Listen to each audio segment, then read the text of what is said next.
Well, good morning once again, and welcome to Unity Spiritual Center of Panama City, and a shout out to our online community. So grateful to have you with us today. Last week, this is Abundance Part 2.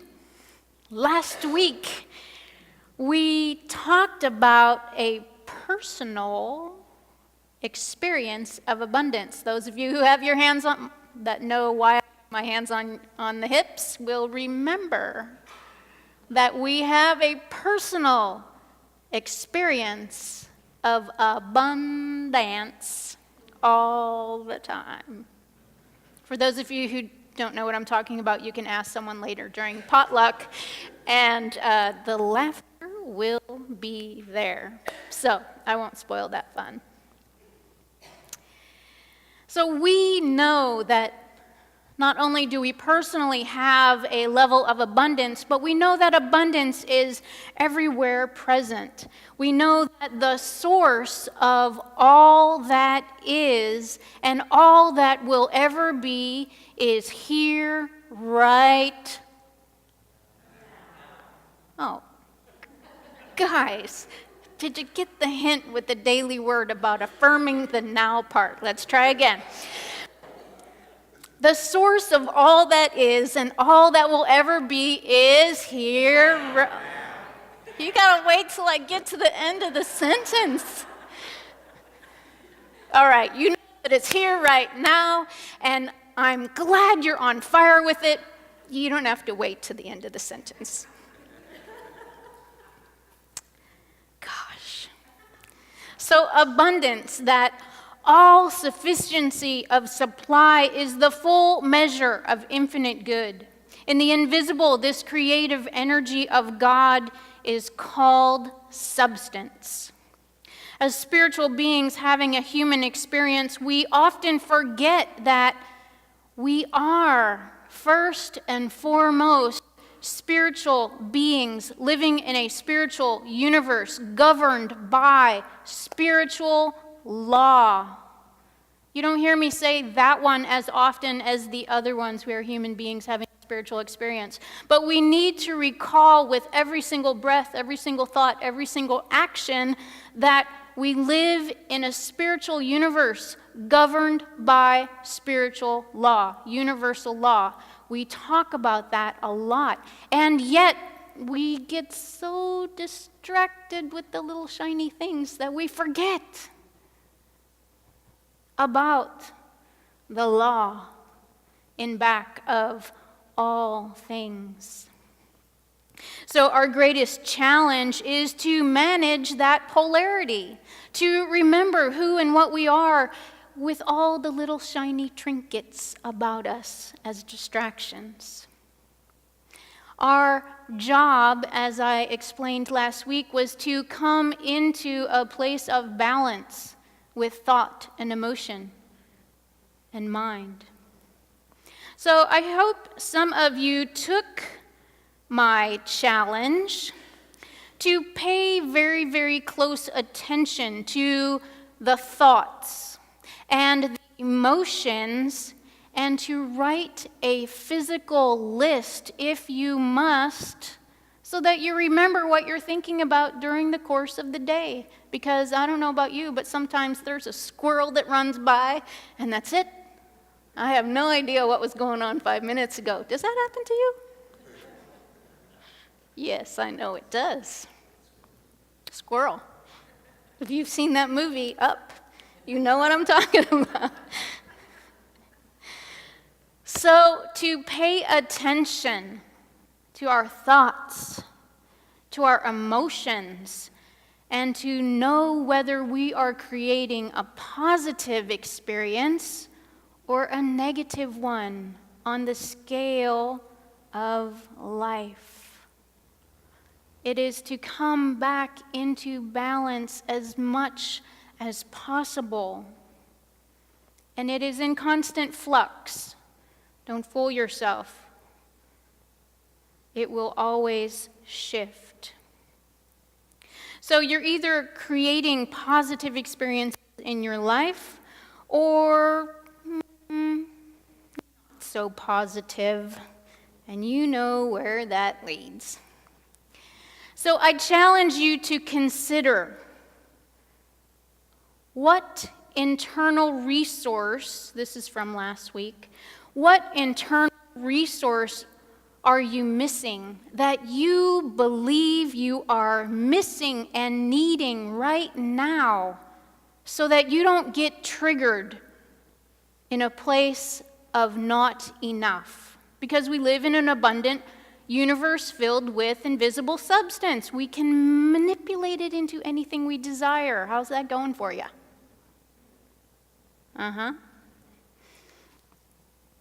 And so if you find yourself triggered but cannot identify the thought because the emotion has taken over and you can't think because your heart is doing the thinking for you, then you have to take it to the next level and examine, what would I have to believe in order to end up feeling this way? What would I have to be thinking about myself, my circumstances, for me to have this experience, to feel as I do? Because in Unity and New Thought, it's all about consciousness.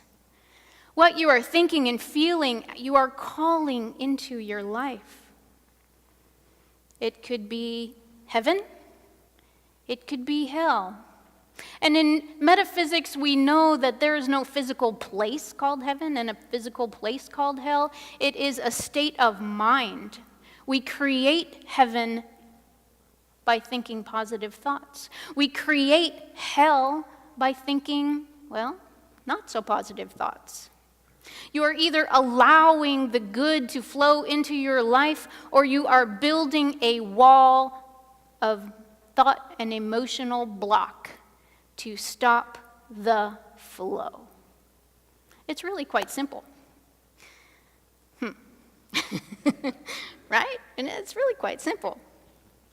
So as we rely on our innate power of the divine, what in Unity we call Christ consciousness, Unity principle number 2, or divine oneness, it is the life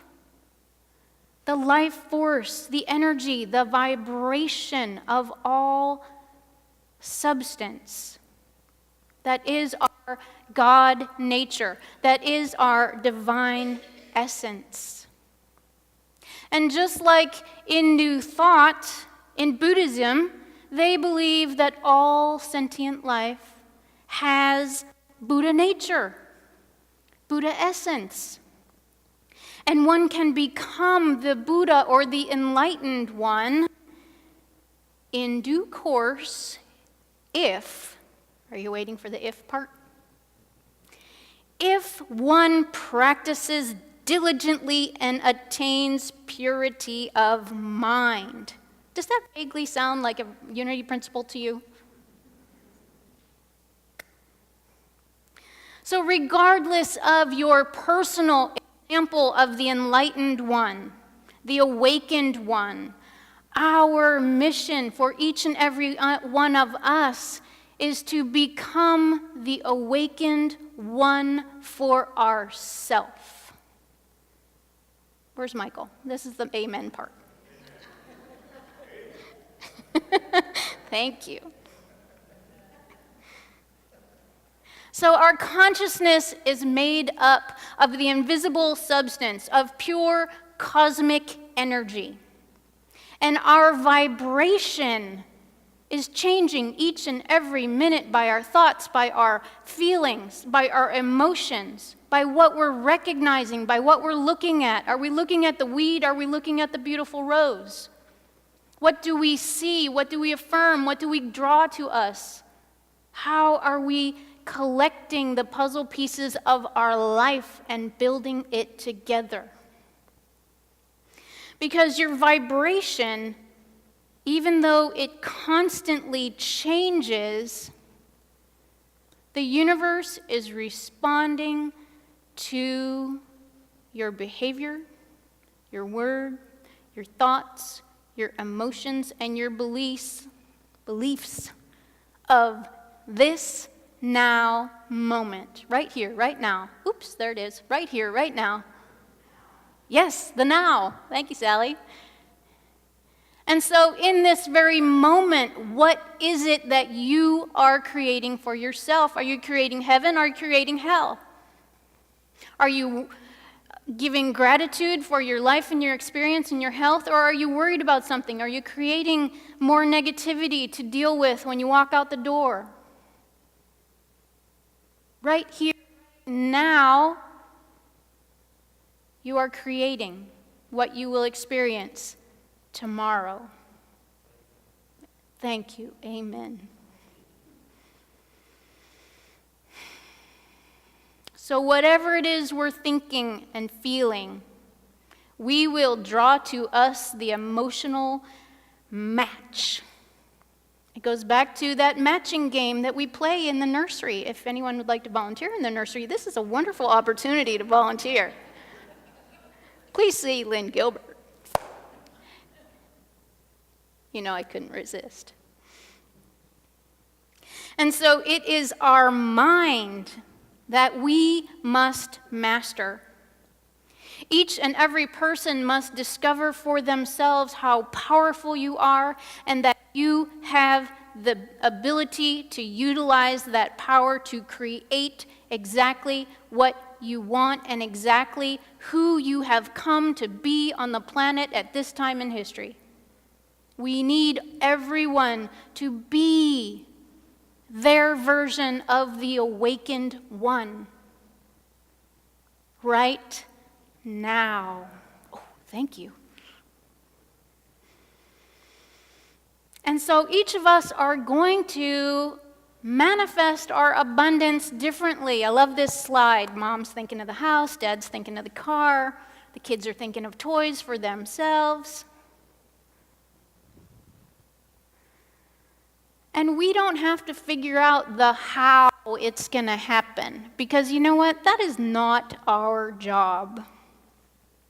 Our job is to think and feel and behave and speak in a consistent manner. Consistent. Continuous. Oops, don't follow that squirrel. You missed it. You got to start over.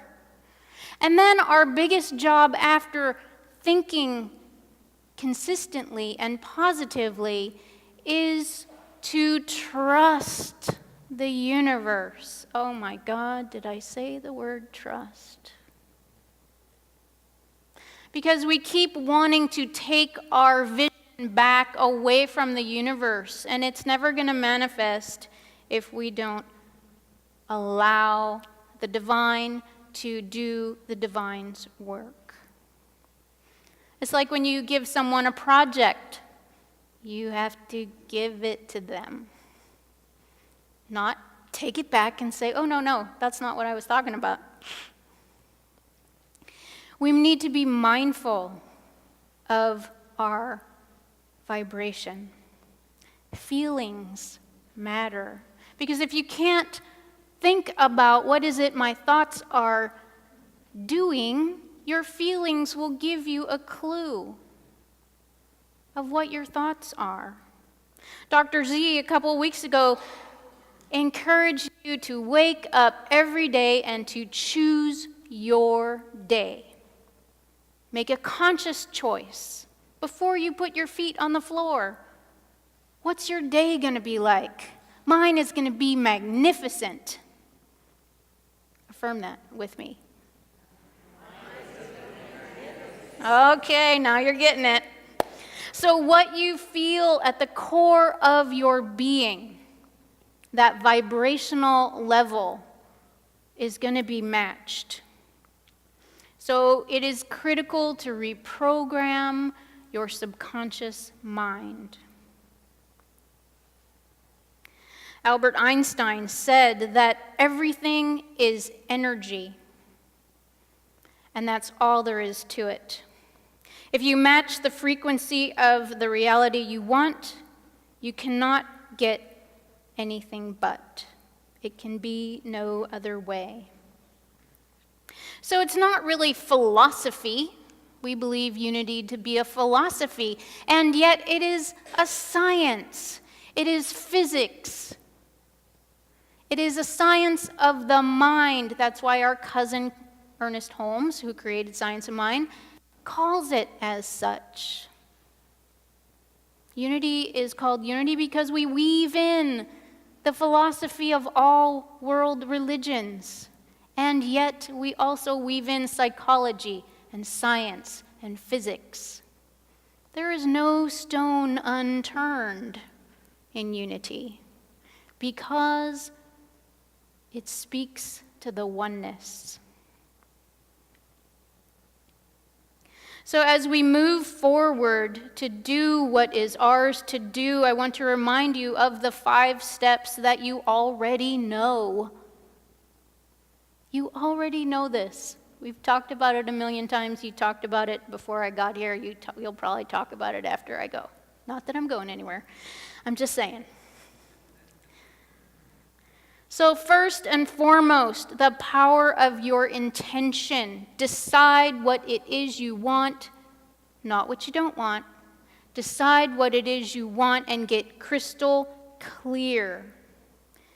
Think it, feel it, live it, claim it.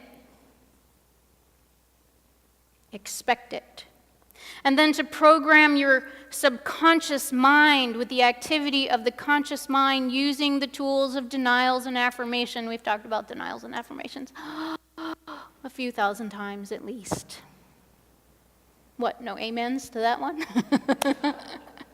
So, focus 10 to 20 minutes a day on what it is you want to manifest, uninterrupted. Do not allow the squirrels in. Focus what it is you want. And on the power of that focused attention and thoughts, recognize that you are a vibrational magnet to draw your good to you. And so allow yourself to be that vibrational magnet, because it's going to happen anyway. Consciously choose what you want to have an abundance of in your life. Train your mind to hold to the positives. And every time you see a little pretty shiny object or a squirrel runs by, whoop, bring it right back. What am I intending in my life? What do I consciously want to choose to create? And then, action. Act from the inspiration of spirit. We know that the intuition within, the divine within, the consciousness within is our inner guide. Follow the instruction of your inner guide. Your inner guide will tell you something that my inner guide will not tell me. That's supposed to be that way. Follow your guidance. And then while all of that is going on, remember to just practice good vibes. Be positive. Be a positive presence in the world. Hallelujah, no kidding. Just showing up with a smile on your face can make someone else's day. So be a positive light. You are here to be the light. Not just a little flicker. Flame. And if you don't know what that looks like, you can go talk to Gail Painter. She's one of the people that remind me to be positive no matter what's happening in your life, to love life as it comes. Welcome back, Michael. And to love what is on the way to manifesting what your heart desires, what your mind is envisioning, what you know is possible. Live from the place of pure potential and possibility. express, and doing all of those simple steps consciously, with love and gratitude, your abundance will look for you. Enjoy the journey. Namaste.